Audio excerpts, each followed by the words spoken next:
kërkon të ruaj me xhelozi pozitat e veta. Gjithsesi do doja ta përfundoja, sepse më duket se kaloi koha. Mentaliteti i përditshëm shqiptar zhvillohet më shpejt. Ai është shtresa më e cekët, më dinamike dhe më e adaptueshme. Ndryshimet këtu natyrisht janë situacionale.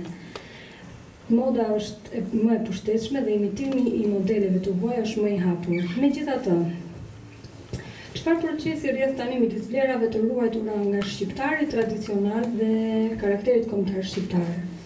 Me të vërtetë ka element kundërvënie midis tradicionales dhe modernes në shpirtin e shqiptarit bashkohor.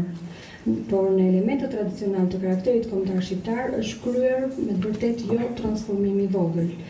Në të vërtetë më saktë është të flasim për një vazhdimsi të natyrshme, ku disa tipare tradicionale të karakterit kombëtar shqiptar pranojnë trajta më moderne, mbushen me përmbajtje bashkohore. Te disa grupe të popullsisë dominojnë më shumë element tradicional, kurse në të tjerë më shumë element modern të karakterit kombëtar shqiptar, derisa mund flitet ndoshta edhe për një farë kundërvënie. Por kur këto dy lloj elementesh gjenden në të njëjtat grupe, do duhet të shikohet pak a shumë si një ndryshim adekuat tërësor.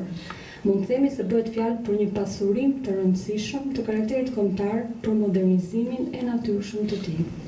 Tani në Shqipëri modernizimi i mentalitetit shqiptar, i vlerave popullore shqiptar, i karakterit kombëtar shqiptar ecën kryesisht sipas meje në 3 rrugë.